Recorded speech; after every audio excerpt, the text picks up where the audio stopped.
പത്തനംതിട്ട കോയിപ്പുറം നെല്ലിക്കലിൽ ഒഴുക്കിൽപ്പെട്ട് യുവാവിനെ കാണാതായ സംഭവത്തിൽ തെരച്ചിൽ തുടരുകയാണ്.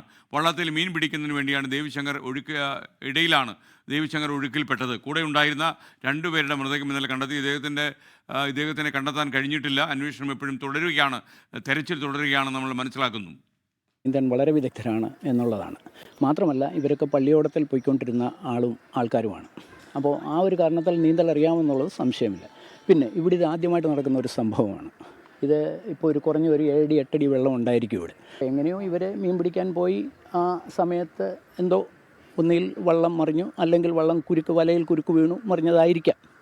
മാത്രമല്ല ഇത് പിന്നെ നീന്തുന്ന സമയത്ത് ഈ പുല്ല് അവർക്ക് തടസ്സമായി വന്നിരിക്കാം. ഈ സംഭവം നടന്ന സ്ഥലത്ത് നമ്മുടെ പ്രതിനിധി AV ജയശങ്കർ എത്തിയിട്ടുണ്ട്. Jaishankar, good morning. ജയശങ്കർ, കൂടുതൽ വിവരങ്ങൾ നമ്മുടെ അന്വേഷണത്തിൽ എന്താ മനസ്സിലായത്?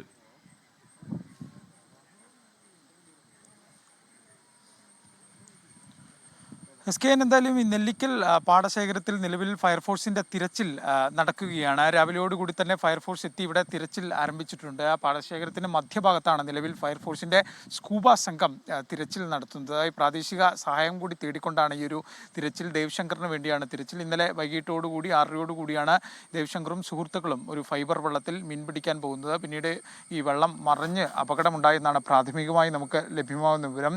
പിന്നീട് നാട്ടുകാരും ഫയർഫോഴ്സൊക്കെ ചെയ്യുന്നതാണ്. ഒപ്പമുണ്ടായിരുന്ന മറ്റ് 2 പേരുടെ മൃതശരീരങ്ങൾ കണ്ടെത്തുന്ന സാഹചര്യം ഉണ്ടായത്. മിഥുൻ, ഒപ്പം തന്നെ കിടങ്ങൂർ സ്വദേശി രാഹുൽ, അങ്ങനെ 2 പേരുടെ മൃതശരീരങ്ങളാണ് ഇന്നലെ രാത്രി നടത്തിയ പരിശോധനയിൽ കണ്ടെത്തിയത്.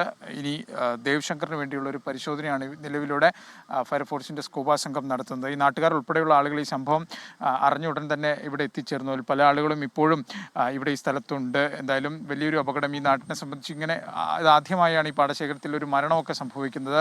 ഈ സ്ഥലത്തിൻ്റെ ടെറൈൻ, ഭൂപ്രകൃതിയൊക്കെ അറിയുന്ന ആളുകൾ തന്നെയാണ് ഈ അപകടത്തിൽ പെട്ടവരും. അതാണ് ഇവരെ വലിയ തോതിൽ ഞെട്ടിക്കുന്നത്. ചേച്ചി, ഈ സംഭവ സമയത്ത് എത്തിയ ഒരാളാണ്?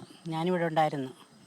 പിന്നെ അതിലൊരാൾ പോയില്ലായിരുന്നു. അയാളുടെ വിളിച്ചുകൂക്കൽ കേട്ടോണ്ടാണ് ഓടിപ്പോയത്. അന്നേരം ഞങ്ങളും എല്ലാം ഓടി വന്ന് ഇവിടെ വന്നപ്പോഴത്തേക്ക് AV ജയശങ്കറാണ് വിവരങ്ങൾ നൽകിയത്. എന്തായാലും 3ാമത്തെ ആളിന് വേണ്ടിയുള്ള തെരച്ചിൽ തുടരുകയാണെന്നാണ് നമുക്ക് ലഭിക്കുന്ന വിവരം. ലോകത്തെവിടെയായാലും ഏത് സമയത്തും 24 വാർത്തകളും ഓഗ്മെന്റഡ് റിയാലിറ്റി പാക്കേജുകളും എക്സ്പ്ലെയിനറുകളും വിശദമായി കാണാൻ ഞങ്ങളുടെ YouTube ചാനൽ നിങ്ങൾക്ക് സബ്സ്ക്രൈബ് ചെയ്യാം.